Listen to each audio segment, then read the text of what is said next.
Dog solution YouTube চ্যানেলের আরও একটা ভিডিওতে আপনাদের সকলকে স্বাগত। তো আজকে একটা গুরুত্বপূর্ণ বিষয় নিয়ে আলোচনা করব। এটা অনেকের জন্য খুশির খবর হতে চলেছে। বিষয়টা হচ্ছে, যারা হোম লোন নিয়েছিলেন অর্থাৎ গৃহ ঋণ নিয়েছিলেন এবং সেই লোনের পরিমাণটা যদি 20 লক্ষ টাকার কম হয়, তাদেরকে লোন পরিশোধ যদি আপনি না করতে পারেন, সেই ক্ষেত্রে ব্যাংক বা মাইক্রো ফাইন্যান্স কোম্পানি আপনার বাড়ি বাজেয়াপ্ত করতে পারবে না। তো এই বিষয়টা নিয়ে প্রথমে আপনাদেরকে বিস্তারিত জানতে হবে এবং এটা বুঝতে হবে যে কারা এই আইনের সুবিধা পাবেন এবং কিভাবে এই আইনের সুবিধা পাবেন, এবং এই আইনটা কোন পরিপ্রেক্ষিতে কলকাতা হাইকোর্ট আজকে ঘোষণা করেছে এই আইনটার বিষয়টা কোন পরিপ্রেক্ষিতে এই জাজমেন্টটা দিয়েছেন।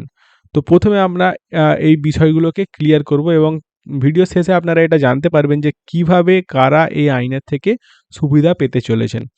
তো দেখুন, অনেকেই বাড়ি তৈরি করার জন্য বা হোম লোন বা গৃহ ঋণ নিয়ে থাকেন, এবং এই গৃহ ঋণ নিতে গিয়ে কোনো প্রপার্টি বা সম্পত্তি আপনাদেরকে মর্টগেজ রাখতে হয়। সাধারণত দেখা যায় যে বাড়ি তৈরি হয় সেই বাড়িটাই মর্টগেজ রাখা থাকে। তো বিষয়টা হচ্ছে, মানুষের বিভিন্ন রকম আর্থিক সমস্যার কারণে, বিজনেসের ক্ষতি বলুন, চাকরি বলুন, বিজনেস যা বলুন, সেই সমস্ত জিনিসের ক্ষতির কারণে অনেকেই এই লোন সময় মতো পরিশোধ করতে পারেন না।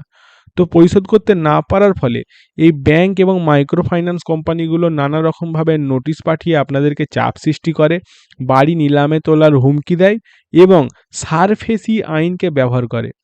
তো এই যে আজকের যে জাজমেন্ট, এই জাজমেন্টকে বুঝতে গেলে আপনাদেরকে সারফেসি আইন সম্পর্কে একটু 1 মিনিট জেনে নিতে হবে।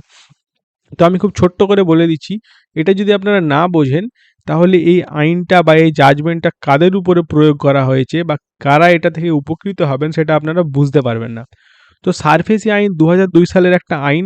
এই আইনের মাধ্যমে ব্যাংক এবং মাইক্রো ফাইন্যান্স কোম্পানি কোনো রকম কোর্টের সাহায্য ছাড়া বা কোর্টের দখল ছাড়াই নিজেরাই 2-3টে নোটিশ পাঠিয়ে 2-3টে পদ্ধতি ফলো করে খুব সহজেই আপনার মর্টগেজ দেওয়া প্রপার্টি বা আপনার যে প্রপার্টিকে আপনি বন্ধক রেখেছেন সেই প্রপার্টি তারা দখল করে নিতে পারে। এটাই হচ্ছে সারফেসি আইন। কোনো রকম কোর্টের দরকার নেই, ব্যাংক নিজেই এটা করতে পারে।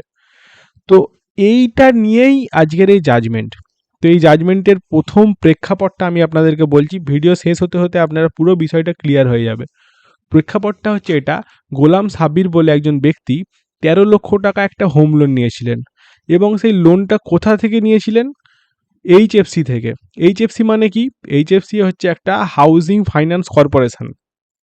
সেটা যে কোনো নামের হতে পারে, নাম যাই হোক, কিন্তু সেটা একটা হাউজিং ফাইন্যান্স কর্পোরেশন। এটাকে অনেক ক্ষেত্রে আপনারা এনবিএফসিও বলতে পারেন, অর্থাৎ নন ব্যাংকিং ফাইন্যান্স কর্পোরেশন। কথাটা বুঝুন, নন ব্যাংকিং মানে এগুলো কিন্তু ব্যাংক নয়, প্রথম কথা। বাকিটা আপনারা ভিডিও শেষে বুঝতে পারবেন। এরপর কি হলো, যখন এই গোলাম সাব্বির ঠিক সময়ে পেমেন্ট করতে পারল না, তখন এই ফাইন্যান্স কোম্পানি সারফেসি আইন প্রয়োগ করে সম্পত্তিটা, যে সম্পত্তি মর্টগেজ রাখা আছে, সেই সম্পত্তিটাকে দখল করার চেষ্টা করে। কোর্টে যাওয়ার দরকার হয় না। আমি আপনাদেরকে আগেই বলেছি, সারফেসি আইনে কোনো কোর্টে যাওয়ার দরকার হয় না। যে কোম্পানি লোন দিয়েছে সে আপনার বাড়ি দখল করতে পারে একটা সাধারণ পদ্ধতির মধ্য দিয়ে। তো সেম কাজ এই ফাইন্যান্স কোম্পানিও করে। তখন এই গোলাম সাব্বির, এই যে মোহাম্মদ সাব্বির আছেন, যেই ভদ্রলোক এই মামলাটা করেছেন কলকাতা হাইকোর্টে, তো উনি কলকাতা হাইকোর্টে গিয়ে বলেন যে এরকম বিষয়, আমার এইচএফসি বা এনবিএফসি আমার এই আইনটা, সারফেসি আইন ব্যবহার করে আমার বাড়ি নিচ্ছে।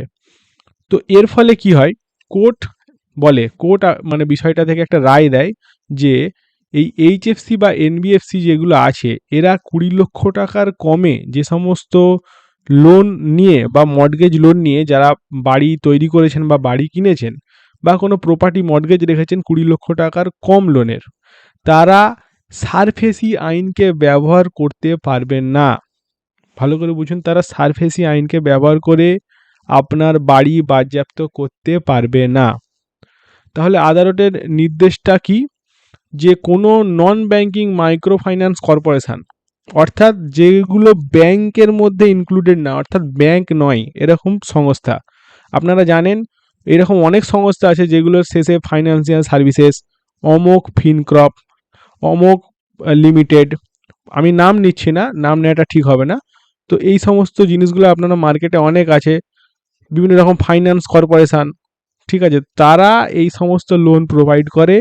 তারা 20 লক্ষ টাকার নিচে যদি কোনো লোন আপনি এই সমস্ত এনবিএফসি থেকে নিয়ে থাকেন, তারা সারফেসি আইন প্রয়োগ করে, যেটা মানে খুব সহজেই একটা বাড়ি দখল করার পদ্ধতি রয়েছে সারফেসি আইন, সেটাকে প্রয়োগ করতে পারবেন না।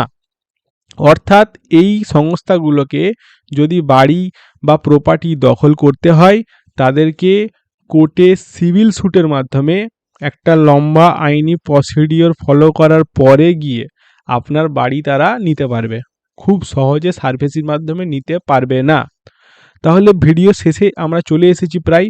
এখানে আমি আপনাদেরকে পুরো বিষয়টা একটা সামারি করে ক্লিয়ার করে দিচ্ছি, ভালো করে বুঝবেন। যে সমস্ত ব্যক্তি 20 লক্ষ টাকার কম লোন নিয়েছেন এবং সেই লোনটা কোনো এনবিএফসি থেকে নেওয়া, অর্থাৎ যেই জিনিসের পেছনে ব্যাংক নেই, অর্থাৎ আপনারা জানেন বহু ব্যাংক রয়েছে, সমস্ত ব্যাংক আছে, ব্যাংক থেকে বিষয়টা না, যারা ব্যাংক ছাড়া অন্য কোনো মাইক্রো ফাইন্যান্স কোম্পানি থেকে লোন নিয়েছিলেন এবং সেটা 20 লক্ষ টাকার কম, সেই সমস্ত কোম্পানি সারফেসি আইন প্রয়োগ করে, অর্থাৎ ডাইরেক্টলি আপনার বাড়ি নিতে পারবে না, বা আপনার যে প্রপার্টি মর্টগেজ আছে সেটা নিতে পারবে না। তাদেরকে যদি আপনার প্রপার্টি নিতে হয়, তাদেরকে সিভিল প্রসিডিংয়ের মাধ্যমে, একটা আইনি পদ্ধতিতে লড়াইয়ের মাধ্যমে আপনার বাড়ি বা যে লোন আপনাকে দিয়েছে সেই লোনকে তারা রিকভার করতে পারে। তারা ডাইরেক্টলি সারফেসি আইন প্রয়োগ করতে পারবে না।